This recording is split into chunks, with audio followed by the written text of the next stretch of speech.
प्रिय विद्यार्थियों, मैं अभयवीर सिंह चौधरी, सहायक आचार्य, राजकीय महाविद्यालय बयाना, भूगोल व्याख्यानमाला में आपका स्वागत है।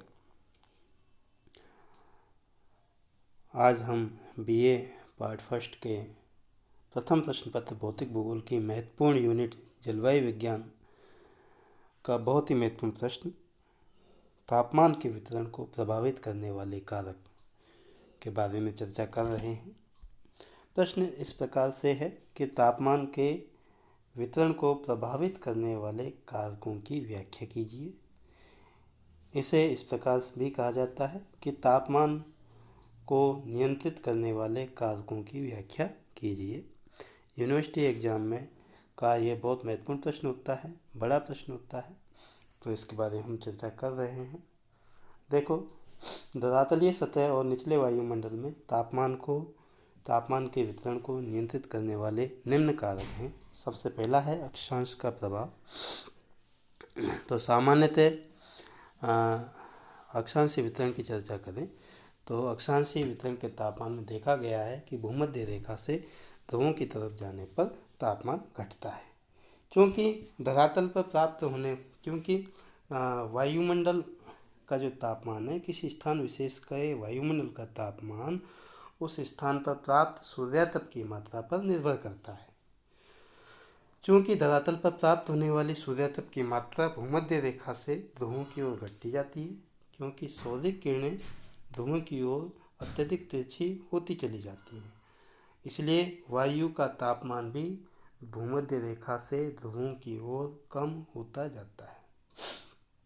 विद्यार्थियों, ये बात उल्लेखनीय है कि सूर्य की किरणें भूमध्य रेखा पर वर्ष भर लंबवत होती हैं, लेकिन वहाँ पर अधिकतम तापमान नहीं होता है, बल्कि अधिकतम तापमान 20 डिग्री उत्तरी अक्षांश पर जुलाई में अंकित किया जाता है, क्योंकि प्रवेशी सौरिक विकिरण के बड़े भाग का भूमध्य रेखीय क्षेत्रों में बादलों के प्रत्यावर्तन द्वारा और वाष्पीकरण द्वारा क्षय हो जाता है, जबकि अयनवर्तीय क्षेत्र यानी कर्क व मकर अक्षांशों के आसपास वाले क्षेत्रों में खुले आकाश के कारण प्रवेशी सौरिक विकिरण का प्रत्यावर्तन नहीं हो पाता है ना। यही कारण है कि कर्क एवं मकर रेखाओं के पास धरातलीय सतह का अधिकतम तापमान होता है ना, अतः अयन रेखाओं के पास अधिकतम तापमान अंकित किया जाता है। ध्रुवीय क्षेत्रों में न्यूनतम तापमान होता है। आज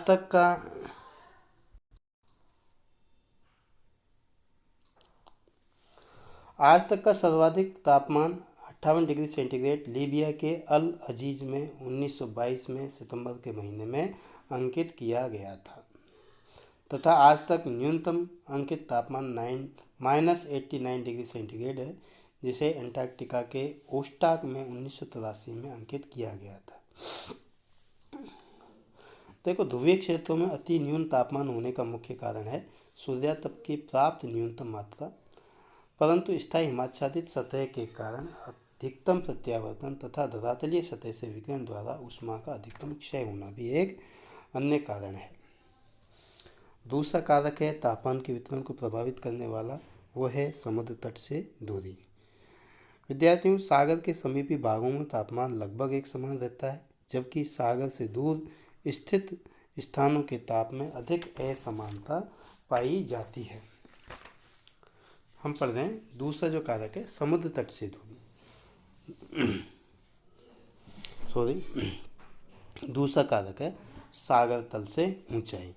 देखो विद्यार्थियों, सागर तल से ऊंचाई के साथ तापमान घटता है, और ये तापमान के जो घटने की दर है प्रति 1000 मीटर पर 6.5 डिग्री सेंटीग्रेड की दर से कमी होती है। उसके कुछ कारण हैं जो कि इस प्रकार से हैं। सागर तल से ऊंचाई की तरफ जाने पर तापमान के घटने के निम्न कारण हैं। पहला है कि वायुमंडल की ऊष्मा का प्रमुख स्रोत धरातलीय सतह है ना, जिससे परिचालन, संवहन एवं विकिरण की प्रक्रियाओं द्वारा ऊष्मा का वायुमंडल में स्थानांतरण होता है। इस तरह से वायुमंडल का निचला भाग, जो कि धरातलीय सतह के सीधे संपर्क में होता है, वहाँ अधिक ऊष्मा प्राप्त होती है, जबकि ऊंचाई पर जाने पर जो है वायुमंडलीय परत कम ऊष्मा प्राप्त कर पाती है। ऊंचाई के साथ धरातलीय सतह से ऊष्मा का वायुमंडलीय परतों में गमन कम होता जाता है, अतः ऊंचाई के साथ तापमान भी कम होता जाता है। तो पहला मुख्य कारण तो ये है। अगला कारण है धरातलीय सतह की वायु की परत का घनत्व अधिक होता है तथा ऊंचाई के साथ ये घनत्व घटता जाता है, जिस कारण तापमान ऊंचाई के साथ कम होता जाता है। तीसरा कारण है कि वायुमंडल की निचली परत में जलवाष्प और धूलिकणों की मात्रा अधिक होती है तथा ऊंचाई के साथ यह कम होती जाती है। इस कारण से धरातलीय दीर्घ तरंग द्वारा विकिरण ऊष्मा का अवशोषण ऊंचाई के साथ घटता जाता है, जिस कारण तापमान भी कम होता जाता है।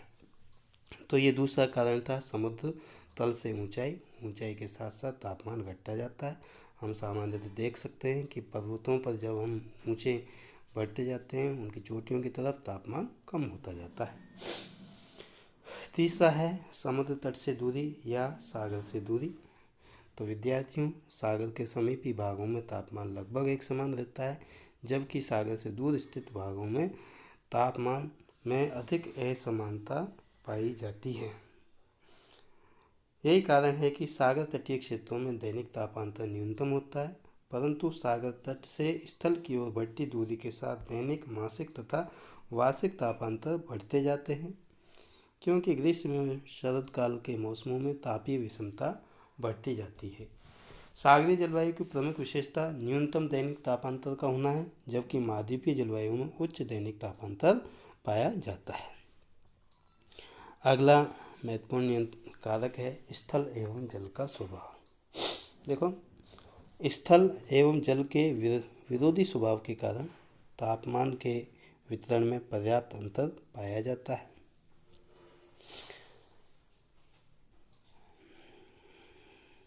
स्थल भाग पर तापांतर अधिक होता है, जो कि महाद्वीपीय जलवायु का द्योतक है, जबकि जल पर तापांतर कम होता है, जो कि सागरीय जलवायु का द्योतक है। इसका कारण है कि स्थलीय भाग जलीय भाग की अपेक्षा शीघ्र गर्म तथा शीघ्र ठंडा हो जाता है। इसी कारण से स्थल तथा जल पर सूर्यातप की समान मात्रा मिलने पर भी स्थल का तापमान जल से अधिक हो जाता है। स्थल के जल की अपेक्षा शीघ्र गर्म तथा ठंडे होने के कई कारण बताए जा सकते हैं। वो कारण हैं, हम एक एक देखते हैं। स्थलीय भाग में पहला कारण है कि स्थलीय भाग में सूर्य की किरणें मात्र 1 मीटर तक प्रविष्ट हो पाती हैं, जबकि जल में कई मीटर तक, है ना, लगभग 20 मीटर की गहराई तक तो सूर्य किरणें जाती ही हैं, है ना। कई मीटर तक जो है सूर्य किरणें सागर में प्रवेश करती हैं। परिणाम स्वरूप स्थलीय भाग आसानी से शीघ्र गर्म हो जाता है। अगला जो कारण है दूसरा, कि स्थलीय भाग पर ऊष्मा एक स्थान पर केंद्रित होती है, क्योंकि स्थल स्थायी होता है, अतः परिचालन द्वारा ऊष्मा का स्थानांतरण और पुनर्वितरण मंद गति से संपन्न होता है। जब यही कारण है कि दिन में भी स्थल भाग तेज़ी से गर्म होता है और रात में तेज़ी से ठंडा होता है।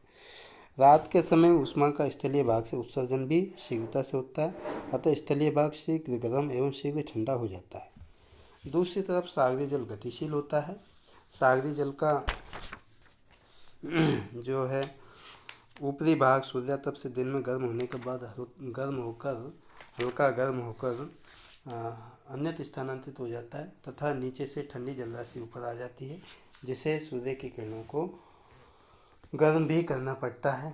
इसी तरह सागरीय जल में धाराएं, लहरें, ज्वार भाटा आदि गतियां भी ऊष्मा को स्थानांतरित करती रहती हैं, जिससे सागरीय जल भाग के गर्म होने की अवधि लंबी हो जाती है।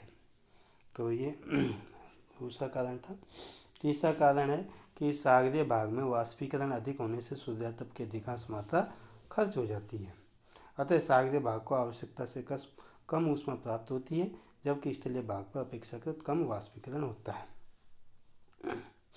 तो ये कुछ कारण हैं जिन कारणों से जो है स्थल शीघ्रता से गर्म होता है और शीघ्रता से ही ठंडा होता है, जबकि जल धीरे धीरे गर्म होता है और धीरे धीरे ही ठंडा होता है।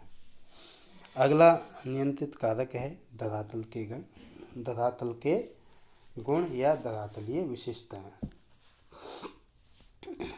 देखो विद्यार्थियों, हिमाच्छादित सतह से सौदिक विकिरण के अधिक मात्रा में परावर्तित हो जाने से कम ऊष्मा मिलने से तापमान कम हो जाता है, जबकि रेतीली मिट्टी में सौदिक विकिरण का अधिक अवशोषण होने से तापमान जो कि दिन में अधिक होता है। ये एक धरातल का कुछ विशेष गुण होता है। ये देखो, किसी वस्तु की सतह से प्रवेशी सौदिक विकिरण की ऊर्जा के प्रत्यावर्तित भाग को या लौटाने वाली मात्रा को अल्बीडो या प्रत्यावर्तिता कहा जाता है ना।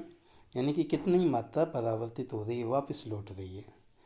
देखो, पृथ्वी का औसत अल्बीडो 30% है, जिसमें भिन्नता पाई जाती है। जैसे कि हिम आवरण में अल्बीडो या प्रत्यावर्तिता 70 से 90% है, यानी हिम आवरण से सौदिक विकिरण का सर्वाधिक प्रत्यावर्तन होता है।